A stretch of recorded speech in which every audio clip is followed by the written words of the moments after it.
most of our, as the first slide shows, excuse me, get that up and start this program. Most of our work has been with the day neutral strawberries. Great picture of fruit here in January of day neutral strawberries. We'll talk about that. But we started out about probably 8 years ago where we were growing raspberries in a high tunnel, which is a plastic enclosure. Normally they're about 12 foot high. The normal width is probably 26 to 30 foot wide, and they can be any length. And we grew raspberries in there as our first experience with growing something in plastic culture. So I'm going to talk a little bit about that. But most of our experience since 2013 with plastic culture has been with growing these day neutral strawberries under a low tunnel. So I'm going to be talking about that, but yet I'm going to try and teach you how you can modify your system, your gardening system with the use of plastic culture. There's all kinds of plastic out there that you can use, and some of it's biodegradable. We'll talk about that, but and the benefits, and there are a few disadvantages too. But this first slide shows a picture of a low tunnel with day neutral strawberries in it. Okay, so these are the topics we're going to discuss today. Review our past and current research, talking about some of those things. How we can extend the growing season. Water conservation with the use of plastic. I'll talk about the use of drip tape or drip tube irrigation that you would normally put underneath the plastic. Talk about those things. Of course, with growing in plastic culture, there's amazing the weed reduction with the use of plastic. And there are different colored mulches that we can look at too. And some have certain benefits and whatnot that I'll try and talk about. Give you step-by-step instructions for laying plastic mulch. I mentioned earlier the biodegradable mulches, the ones we have experience with. There are new products out there all the time. And all this, how the plastic mulch can save time for you busy gardeners. We're going to start out with some of our work with strawberries in Minnesota. Normally when we talk about strawberries, we talk about June-bearing strawberries. And June-bearing strawberries are, you plant them in April or May of the previous year, and you don't harvest your strawberries until the following June. And normally that season is probably about 3 weeks, and it's really packed during that 3 weeks of picking June-bearing strawberries. How many have picked June-bearing strawberries, pick your own strawberry patch or whatever in the past? Okay, lots of hands here. June-bearing strawberries are great. They're juicy, they're aromatic, they're flavorful, and for that short time in June, we really enjoy them. But during that time, I myself was a grower of 3.5 acres of pick-your-own strawberries for a long time, and there was always this, if you want people to come in and pick, you're always dealing with some weather. Well, this system with the low tunnel, you don't necessarily have to worry about the weather. You can protect yourself a little bit. So this system with low tunnel day neutral strawberries can extend the season for you, and I'll talk a little bit about that. It's extending the harvest season, thus increasing fruit available during a non-traditional time. This is really exciting, where we're bringing in these day neutral strawberries. And day neutral, what that means is that these plants, where you plant them in the late April, early May, they're called day neutrals because they don't need any certain length of daylight or non-daylight to produce flowers. June bearers, and what I was talking about before, they start to produce their fruit buds in the fall. In September is when they produce their fruit buds, and then they flower the next year. With day neutrals, they will flower the first year, and they will come into harvest. So the exciting thing about this is we're bringing in these strawberries during a very non-traditional time. They come into fruiting about the 3rd week in July, and we continue some of our trials until early October. I've been collaborating with grad students and other faculty at St. Paul campus 2-3 years ago at St. Paul campus, where they have a little warmer climate. They pick strawberries into November with this system. So, and I'll show you some of the facts and figures too. Some of these, they were selling them at the farmer's market there in St. Paul, which is metropolitan people or whatever, and they were charging $8 a quart for those strawberries. So that's pretty good money to make for strawberries. Again, talking about the finance or whatever. This system, we've, at some of the nice yields we're getting, people can truly make some serious change with this system if you have a market for that many pounds of strawberries. And most of our work was with producing these strawberries organically. I'm not necessarily saying you have to do that, but that was part of our work since about 2013, trying to grow these organically. Why plastic culture? Well, they are the white on black plastic, which I'm going to elaborate a little bit more on later. White on black is a synthetic, it's a petroleum-based product, but if you install it into your land or your farm or whatever else to meet organic certification, you just have to remove it before the next year, so it's cleared for use. Talked about weeds, significantly reduces your labor for weeding. The only weeds you're going to have are in that tiny slit that's in where that transplant comes through the ground there. So you'll have to do some weeding, but right in that slit where the transplant is planted. Drip irrigation, talked about that. I'll go into that in more detail. Reduce instances of disease. Normally, if you grow some of the vegetables like tomatoes and peppers and whatever else, a lot of the fungal type diseases are spread by splashing water. And when that water or rain splashes on the soil next to the plant, it can splash some of those spores back onto the plant. So with plastic culture, you're reducing some of that. And especially with the use of a low tunnel, where you're excluding rain, you even have less incidence of disease. Reduce some insect pests, that's a possibility, so you're not having to worry about a lot of those. And plastic recycling available. When we first started this, we couldn't recycle the plastic. Over the last couple of years, a bin or a dumpster was brought into our experiment station here, where we could, if it was empty from not having to fill it from some of the silos that they have here, we could put that plastic in there, and they were recycling it. Now, I've heard lately that they're going to take away that bin, and we're not going to be able to do this, but there are now recycling areas where you can take some of this plastic. Why low tunnels? Well, it allows for the flowers and fruit to remain dry, reducing disease. Another benefit of, as you can see from this picture here, here's one of our projects with low tunnel over the top of the rows. Also reduces fruit damage from weather events such as hail. In 2014, we had a hail event, which we had the low tunnels installed. In the non-low tunnel area, of course, it damaged them. We couldn't pick for like 3-4 weeks after that because it damaged the fruit, damaged the plants, and whatever else. But the plants in the low tunnel were protected from this. And some of these newer systems are easier to install. I'll show you a little bit about that. One of the problems with growing the low tunnel system is, and we're seeing this now on our high pH soils. If you have your tunnel over the top of your plants, whatever they might be, you can grow vegetables, you can grow strawberries or whatever. It's excluding the rain. And on our high pH soils, if you don't naturally leach out these soils, you might tend to build up some salt levels that will actually start to kill your plants underneath that plastic. So we're thinking, or I'm thinking about when there's a forecasted rain in the event, you might want to roll back some of these plastic hoops over the top just to let that rainfall fall in and kind of leach out those salts that might be building up underneath your mulch that's in the strawberry row. So some things we're learning, some disadvantages, but and again, we're looking at some of that. Day neutrals, low tunnels can extend harvest from 3 weeks, which is a normal June bearing season, to 3.5 months.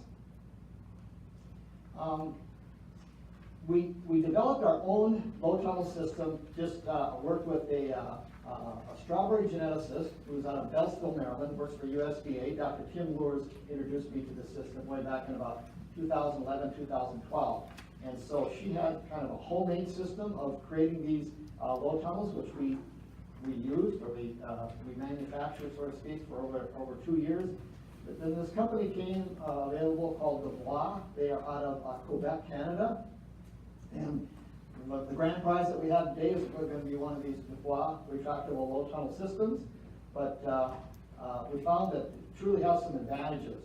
And it's wind resistant, more so than the other old style that we had before, a little faster, a little more simple to install compared to our original system.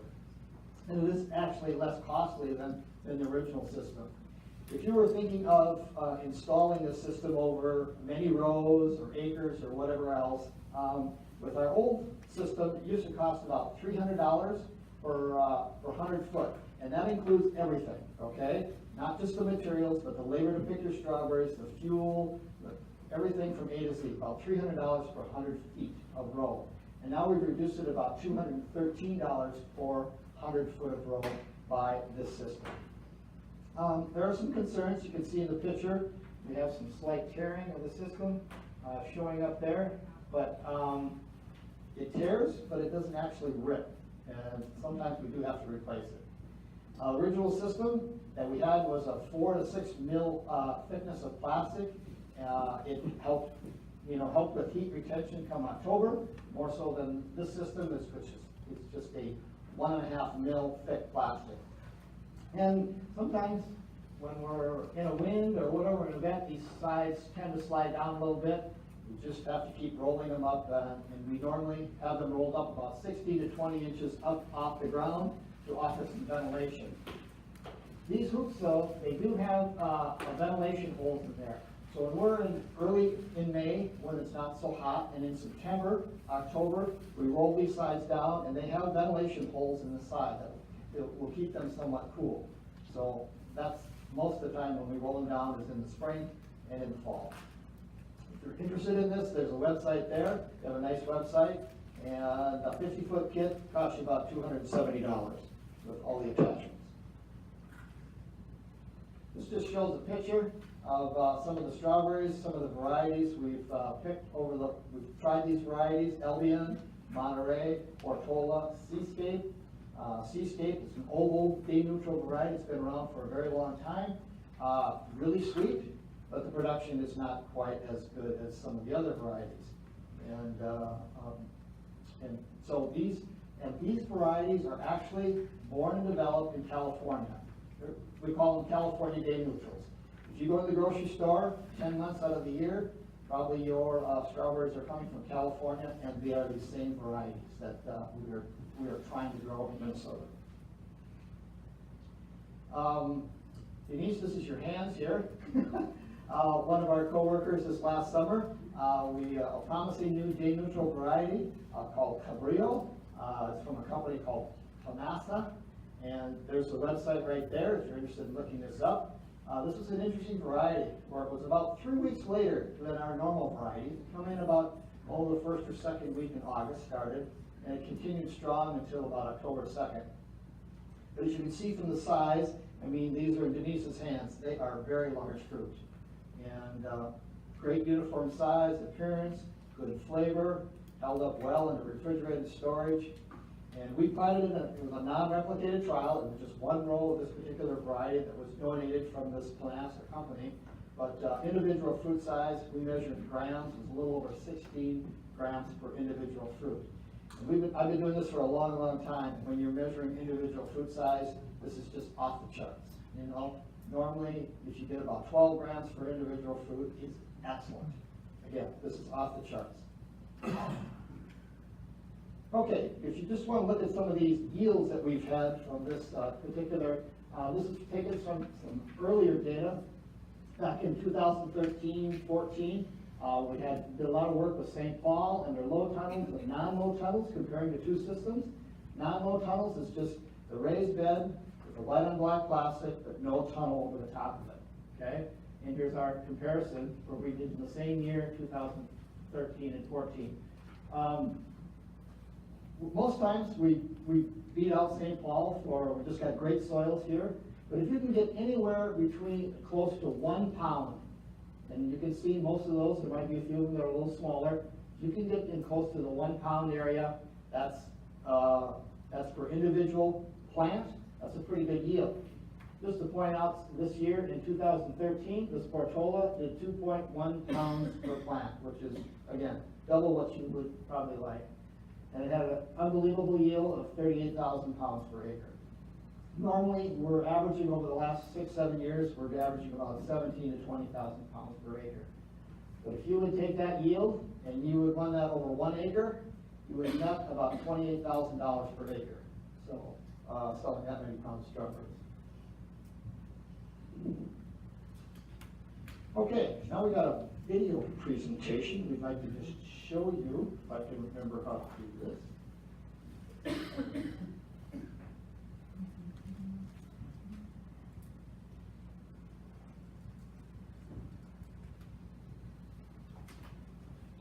Esther, do you know how to minimize audio? Exit and third box. Okay, then show. Yep. Okay. And then Now minimize there. Okay. There you go. Okay, good.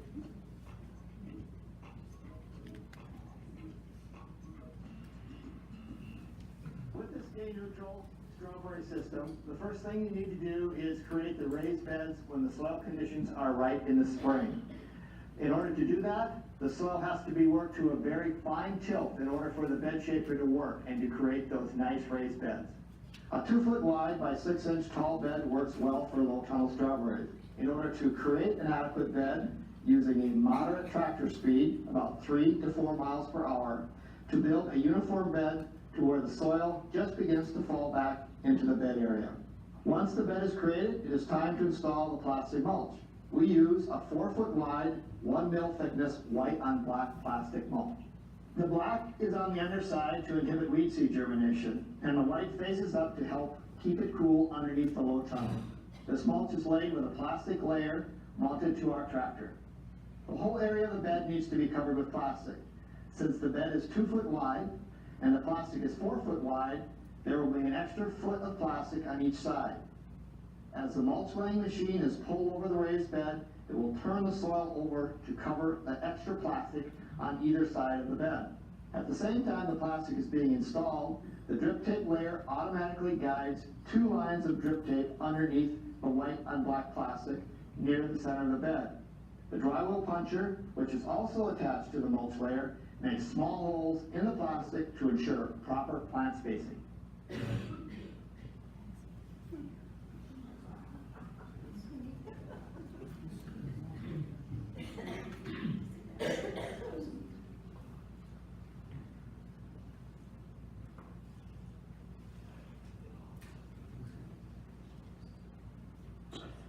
So that gives you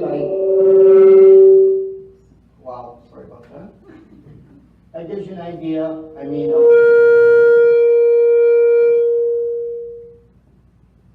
sorry. That gives you an idea of what we've been using the last 6-7 years to construct the low tunnel. Now these machines are made for this system, the bed shaper and the plastic mulch machine.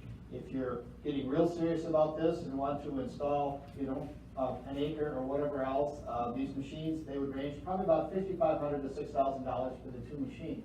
But the rest of my talk is going to be about how you can do it in your own home garden.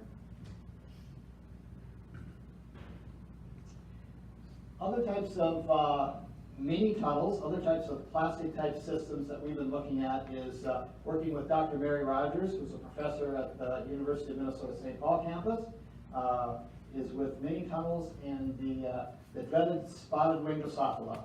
And this is an Asian fruit fly that is just devastating the fruit industry, especially on blueberries and raspberries as a fall crop.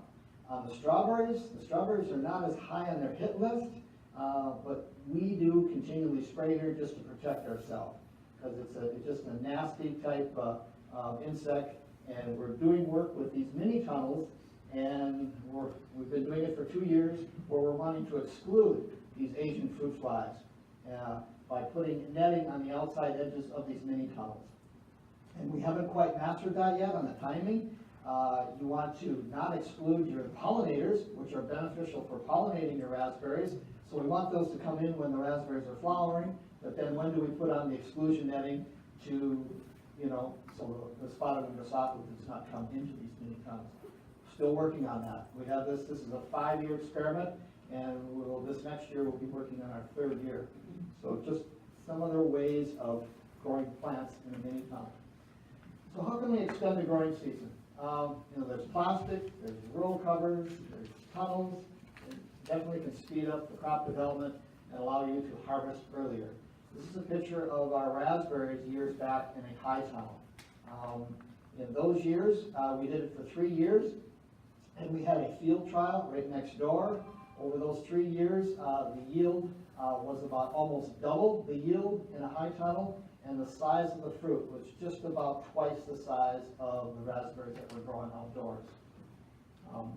What a high tunnel or any type of tunnel does, it raises the soil temperature and daytime air temperatures around the plant, and has the potential for increased yields.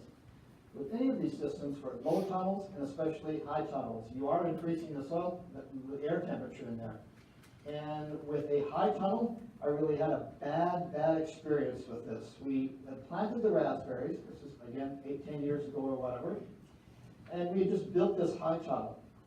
And so we had excavating, and there were weeds outside the high tunnel that we wanted to spray because we were going to seed some grass. And so we used Roundup, and I closed the sides of the high tunnel down so the fumes of the Roundup would not get into where our new raspberries were planted.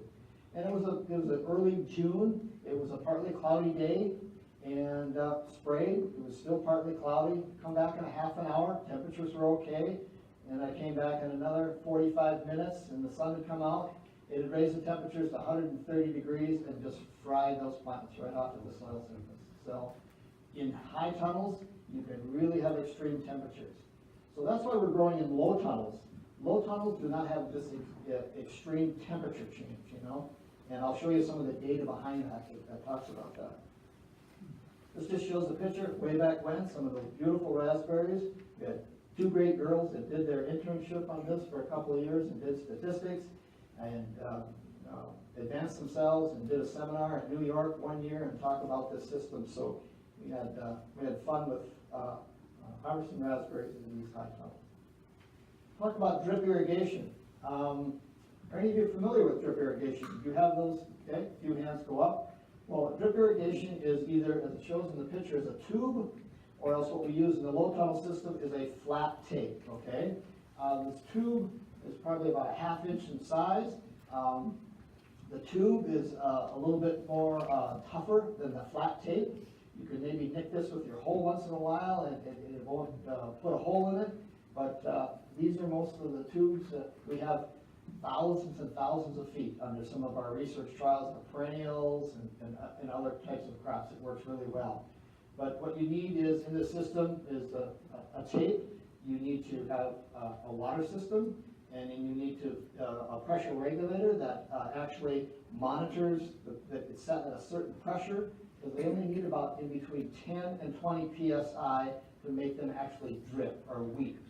And any higher pressure, they don't tend to work very well. And of course, they're a really fine hole in this drip tube or drip tape, so you need a type of filter. Depending on your water quality, your iron or minerals in your water, you need a filter to exclude those minerals so the system does not plug up. This just shows in our low tunnel system, as you can see, the drip tape itself is underneath those rows and just hanging out in the end. And what we do is we put a header line across there. Another, a larger tube is probably anywhere between 1 inch and 1 1/4 inches, and we fasten that into that header tube, as we call it, and then that goes to that previous slide, and you have a pressure regulator and your water source. So that's how we would normally water those. And there's, again, with any type of system here, there are some advantages, there's some disadvantages. With the type of drip irrigation, if you're using with any type of plastic culture, hopefully you'll reduce about half your water needs as compared to a sprinkler. Disease pressure may be less because you're not watering the plant foliage, you're watering down where the roots are. You can actually automate these systems to tell them when to come on. If you want to spend some other money on the system, You can actually put moisture sensors in the soil, and they'll automatically come on when it reaches a certain amount of dryness in your plant roots. Again, water applications are made directly to the plant root zone. No water splashing, so you have a cleaner product, any type of product, tomatoes, peppers, melons, whatever. And harvesting can continue during irrigation because the areas between the rows remains dry. Again, with overhead sprinkler or irrigation or whatever else, you're watering the whole area. Also, if you want to apply fertilizers, there's an injector system that you can hook up to these drip tube systems, and efficiently you can apply foliar fertilizer or other types of water-soluble fertilizers through these drip systems. And compared to sprinkler irrigation, if you're worried about soil erosion, it can be reduced by using drip irrigation. There are some disadvantages. The initial cost may be a little higher than those other irrigation options. Rodent, insect, human damage to drip lines are potential sources. 1 year in our low tunnel system, there was a skunk that really liked our drip tape, and he was looking for water, or he liked plastic. And I think we finally caught that skunk, but he dug up about a bunch of lines, and we had to repair and repair and repair. So rodents sometimes like plastic. Again, I talked about water filtration, very necessary to prevent clogging of those small emitter holes. Because if this drip tape is underneath your plastic, you really don't know what's going on. You know, there might be some that leaks too much and not leak enough. So, but again, there are some great comparisons compared to sprinkler irrigation. Now we'll get into some of the specifics on plastic mulch. Black plastic, which is very common, will be most effective at weed reduction. Okay? Black, it does not let the light into the plastic, so you're not going to have any weeds. And it can increase soil temperature by about 5 degrees. If you go into a clear plastic mulch, weeds will grow and they will flourish underneath the white plastic. Okay? But yet, if you have enough heat and sun, it will actually solarize those weeds. It will take care of them. The only weed it doesn't take care of is purslane. If some of you are gardeners know that succulent weed called purslane, it loves hot temperatures underneath that plastic. It will be there, and this type of system might not kill it. But it does increase soil temperature by as much as 14 degrees. So it's acting solar, it's type of a mini greenhouse that is working to increase the soil temperature by that much. Again, some plastic mulch advantages, disadvantages. Plastic mulch, you're not walking on that area. You're reducing your soil compaction by, it's just, they talk and they harp about, when you till your garden, if it's somewhat moist or whatever else, avoid walking on it. Well, you're walking behind your tiller as you're working up the soil, it's moist. You're creating a compaction issue. Well, you're not walking on this area because there's plastic over it. Fertilizer's not going to be leached through there. You don't have rains and whatever and sprinkler irrigation leaching that beneficial fertilizer or compost or manures that you might have incorporated into the soil that's underneath this plastic. Reduce drowning of crops if you're using the system. And it is sometimes costly to remove. If you have a lot of plastic and it's not biodegradable or recyclable, you're going to have to take it to the landfill. It's going to have to cost you to dump this stuff. Greater initial costs, as I talked about before. And there can be some soil erosion between the plastic. I'll talk about that in a little bit. I have a picture of that.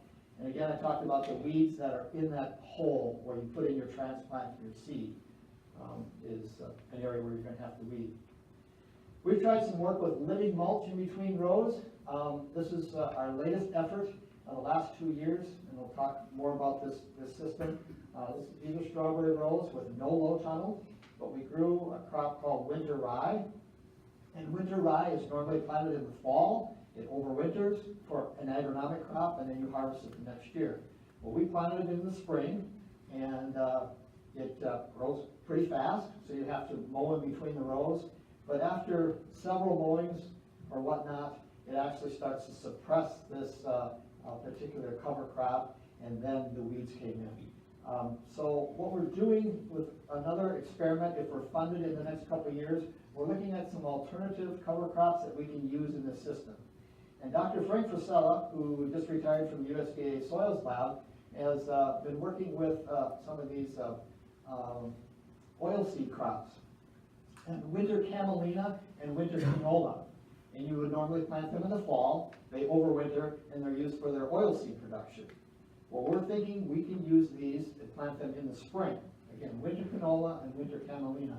And what we hope they will do, they will just grow to this rosette stage, because we're just planting during a non-traditional time, and we'll be able to have a living cover crop in between these strawberry rows that hopefully we'll have to mow a few times and keep it suppressed, but will continue to grow throughout the entire growing season. So that's something new we're going to try this next year with a different type of living mulch. Again, we haven't had very good success with this. Different colored mulches. Here's the clear plastic, talked about that, great for vegetables. Again, talked about the soil warming capacity, and again, black doesn't warm the soil as rapidly as clear. There's that slit in there that you're going to have some weeds come in there. White on black plastic, I talked about that, that's what we use. You can see our low tunnel system and using non-low tunnels. The white on black is really unique, where actually the light will hit the white plastic and it reflects that beneficial light back up into the plant. Okay? And it's, again, black on the underside, as you've seen on the video, it inhibits weed seed germination. So it's a synthetic product. They're just coming out now, I've seen recently, where there is a biodegradable white on black plastic. We have not used that, just seen that becoming available here lately. Okay, talking about the low tunnel hoops. Well, they not only exclude rain, but they can also, there was a graduate student that I worked with at St. Paul campus that worked on, it can also decrease the amount of ultraviolet light and infrared radiation. And what this does, and she's proven from some of her work over a 2-year project as part of her master's thesis work, that can reduce the fungal spore germination as well as heat load on the plants. So some true benefits there with using some of those low tunnel hoops and plastic. And also your low tunnel hoops will provide some protection from the cold. I talked about that, where you can lower the size and protect during light frost and allowing for the harvest well into October. Very low tunnel and non-low tunnel temperatures. This is data we've taken over many, many years, just looking at what the different temperatures are in a low tunnel, which is the plastic enclosure, okay, and looking at non-low tunnel. There really isn't a whole lot of difference in temperatures. And this data, the temperature data is taken every 15 minutes over the entire growing season, okay? So it's averaging out that over the entire growing season. So you're only seeing, almost a 2-degree difference, which isn't a whole lot. And so these tunnels, even though they seem like they would be warm, and they can get warm, but over the entire growing season, there isn't a whole lot of difference as compared to the outdoor temperature. And this is using white on black plastic. Different types of plastic. Here's one that's available to consumers called the red plastic mulch. Very common on tomatoes. Research has shown it can increase yield up to about 20%. In our short Minnesota growing season, that might be stretching a little bit, but if we have plenty of heat and sunshine over our growing season, it'll definitely help with yield increases in tomatoes. But what it does, it reflects a certain red shades of light back into the plant, accelerating fruit production. And if you're interested in this for best results, you want to make sure you allow several feet of the product on either side of the plant or row. If you're using tomatoes, use a determinate type tomatoes. Their growth tends to be a little bit more restricted than the indeterminate type. And to obtain the maximum benefit, plants also must be staked, just to keep them and smaller. And they also can be trellised. So the incoming sunlight can reach the mulch and be reflected back up into the plant. Floating row covers. Here's another method to protect your plants.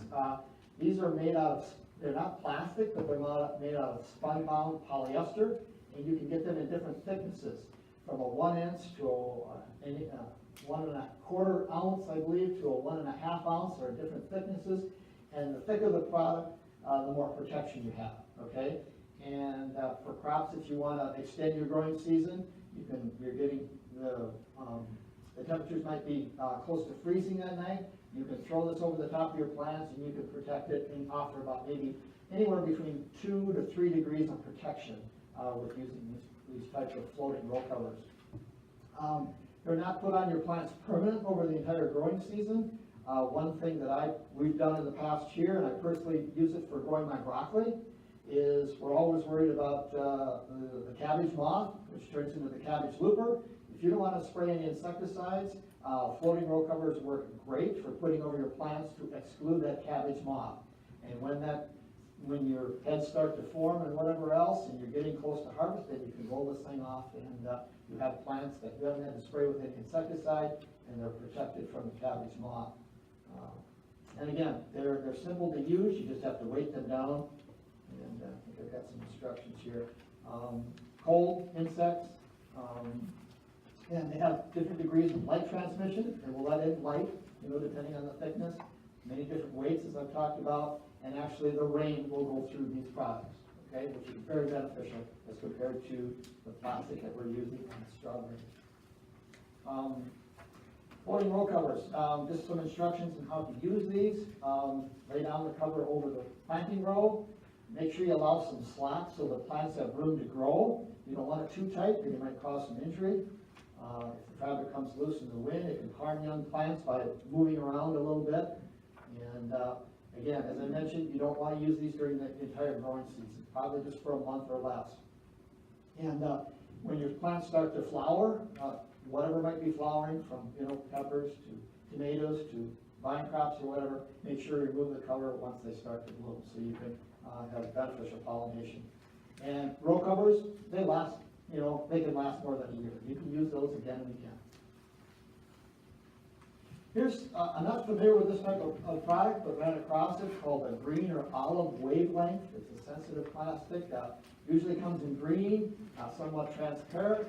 Also helps prevent weeds, similar to black plastic, but warms up the soil as well as clear plastic. So there's some advantages there.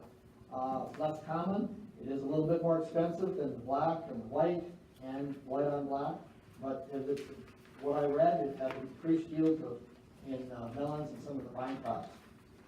And sometimes even there with some of the research that I found on this, actually the soil underneath these greens will become excessively hot and possibly could damage your transplant. So again, no experience with this type of plastic, but it was recommended.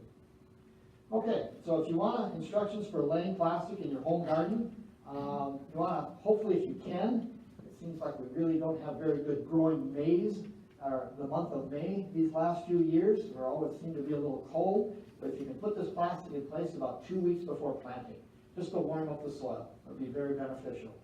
Make sure the soil is moist, that's very important. And if you want to, if you don't have a machine, just try and create these raised beds by yourself.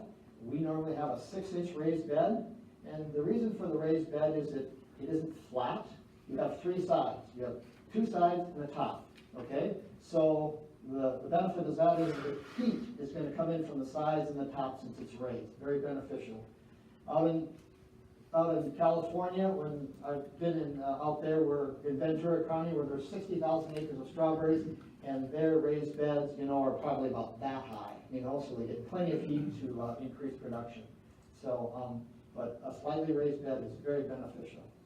Always try and choose a calm day when you put down your plastic, so it's not blowing around on you, and lay the plastic in the heat of the day. It's very beneficial if you have some sunshine, so it lays out and it's warmed up, and when it starts to cool down, it's going to shrink. And also, as you can see on this picture, they have one drip tube right down the center of the row to help irrigate their plants. So put that in place prior to putting down the plastic.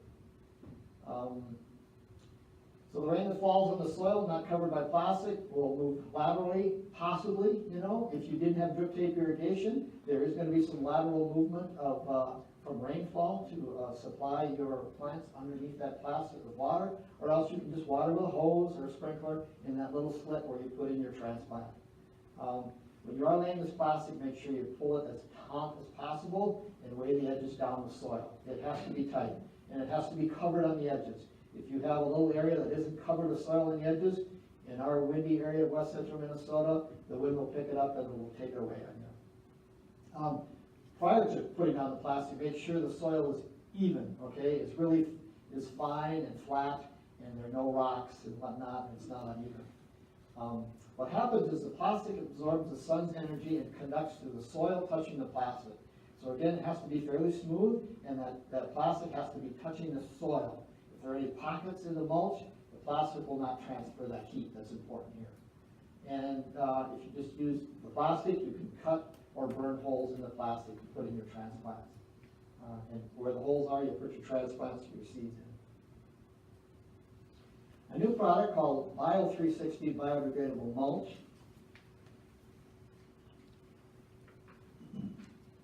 Here's from the manufacturer's website. And I've worked with these people. This is also from Dubois, that Quebec manufacturer of this Bio360. They call it Matter Bi, is what it's made out of. It's a plastic that is completely biodegradable and compostable. How it breaks down is temperature, humidity, and microorganisms in the soil that transform into water, carbon dioxide, and biomass. And supposedly there are no toxic residues left. It's not a synthetic product, fuel-based product, and it's made out of cornstarch, is what it actually is the product. Our experiences with this Bio360, we've used it for 3 years. Have the same mechanical and physical characteristics as the white on black. We put it actually in our plastic mulch machine, put it on a 6-inch raised bed with the mulch machine. Visibly, it didn't have quite as tight a fit as the white on black plastic. So there was some drawbacks on that. It flopped around a little bit. And without that tight fit, the strawberry transplants, which are dormant when you put them in the soil in that tiny little slit, they had a little bit more difficult time trying to get through that slit or opening because it was not as tight a fit on the raised bed. So little issues there. And with strawberries or whatever, these transplants, they need to find light, they need to find air as fast as they can, or else they're going to turn yellow and they're going to die underneath that plastic. This is just showing a picture, and you've seen it on the video before, installing one of these plastics right here. Well, it starts to break down towards the end of the growing season, which is what it's supposed to do. As you can see in this picture here, it's breaking down and starting to break apart on the soil edges. It provided sufficient weed suppression in the plant row for almost the entire season, but it did break down along the soil edge. And that does create somewhat of a problem, especially with strawberries or any type of crop. If it does rain, the rain hits the exposed soil and it splashes onto the plants and the fruit. So there was some dirty strawberries and some dirty plants, and again I talked about fungal spores that might be transferred from splashing rain. But and again, we're not seeing this issue on the standard comparison, which was the white on black. Supposedly, we've pulled up our biodegradable Bio360 out of our plots just to make sure it's removed. But supposedly, it will break down over the fall and over the winter. You can actually, break it up with a tiller. It'll break up into small pieces. We've never done this. This is what we've been told. Again, we usually pull ours up, but then it'll just break down over time in these small chunks if you can just run a tiller over the top of it. Again, we have not tried this, but this is what they're telling us, how it can be used. Some problems with just generally plastic mulch. Well, under plastic mulch, that soil is not a good habitat for soil-dwelling organisms, which are benefit for our soil health. And those microorganisms are, if you have a regular straw mulch or leaves or whatever else, they are there. They're very beneficial. Petroleum is a component of plastic mulch, so you must throw your plastic away at the end of the season, as I mentioned before. But biodegradable mulch has solved some of these problems, but does not bring all the benefits of the synthetic type plastic mulch. There are some new products that I'm not familiar with, some of these biodegradable mulches that are just coming out. Another grower has talked to me about them. We've had no experience with some of the other products, but a lot of companies are looking at this. So now if you have a garden, you want a new garden, and you want to, without the use of Roundup to eliminate the weeds and whatever else, you can solarize your soil. So we use this technique with a fairly thick plastic, 4 to 6 mil plastic, and lay it over a field that is full of brome grass and quackgrass and thistles and whatnot, and let it sit there for the entire season. And this is a way if you're creating a new garden, or you want to fallow part of your garden for a year, for that growing season, but the heat and sunlight are required for effective solarization of these weeds. We're a little far north, depending on our growing season or summer. This is not always works the best, but we've had pretty good success with it. We've covered some areas that are fairly large, probably 50 by 75, with a very large piece of plastic that came off one of our greenhouses and left down there all year. And we put it on an area that had been solid brome and quack for forever and ever. It's on a hillside. And for the most part, it just solarized that whole area.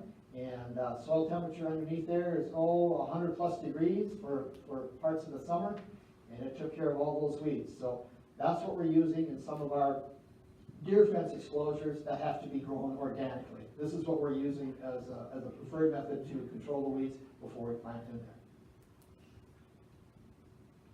Okay, I think Mr. said about this time, I have some instructions on how to install the low tunnel in the last 10 minutes or so. She said we would have our drawing here to see who the lucky winner is in case somebody has to leave early. I'm mixing it up really good.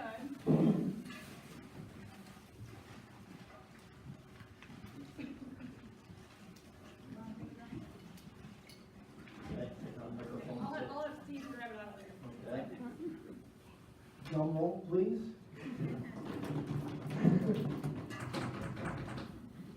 The winner is Jennifer Herman. Well, we'll help you get it. I don't know if you have a way to take it now, but we can help you get it loaded. Otherwise, we'll figure out details. Okay? Okay. Yes, in the back there. Okay.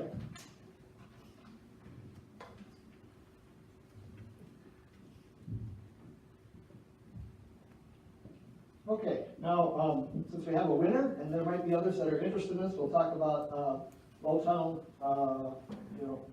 instructions and how to put these plants. So we're talking about the raised beds on strawberries. We normally, 14 inches between our rows. As you remember that rolling wheel that was on the back of the machine, you can, that was our method of doing that, which worked real great. But normally on strawberries, it's 14 inches between rows and 12 inches between plants that are staggered. And here's what we do to plant strawberries, which are dormant. We just used a 1 inch by 12 inch wooden plant stake. We would, if you have strawberries, this wooden stake, you just roll up the dormant roots on there and you press it into the soil. And underneath that white and black plastic, you just work that soil to a very fine tilt. You just drive it right in there and set it at the proper depth, which is right about here on strawberry transplant, and it works very well. There currently is no machine that does this on these. This is all done by hand wherever you go. But they even have special tools like this. We use just a wooden plant stake, but works quite well to put in these strawberries. Again, if you're just putting in a tomato transplant or a pepper or any other type of crop that you might want to grow in these systems, just don't make that slit too big, okay? Don't disturb or make it any bigger than you have to, because if you open it up, you're going to have more weeds. So keep it small.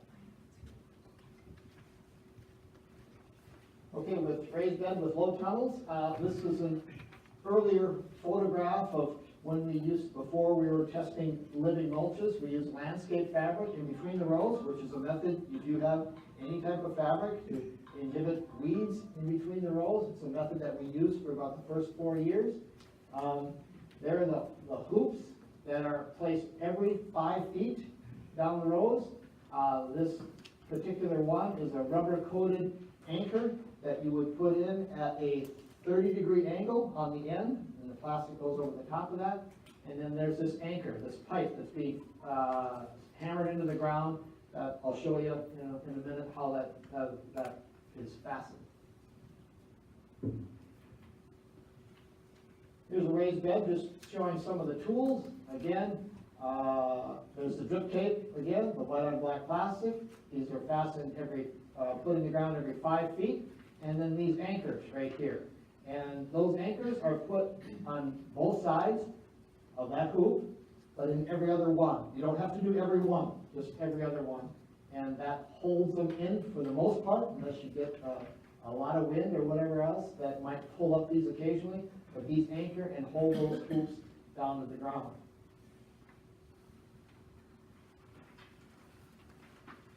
Here we are putting the plastic. Jen, you've got a roll of plastic there that's all rolled up, and you roll it out this way over the top of your hoops. We just had a pipe that went through the hoop, and as you can see, here are those tiny holes in the slits on the side. Again, I always mentioned making sure you're doing this on a calm day. But here on the ends, you can see where the pipe is right there. You just tie them in a couple knots, and when you go down to the other end and you want to anchor it down, you can pull it as tight as you want, you know, it'll stretch.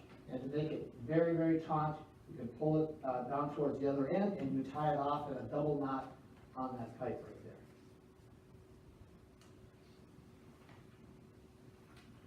there. This shows another method.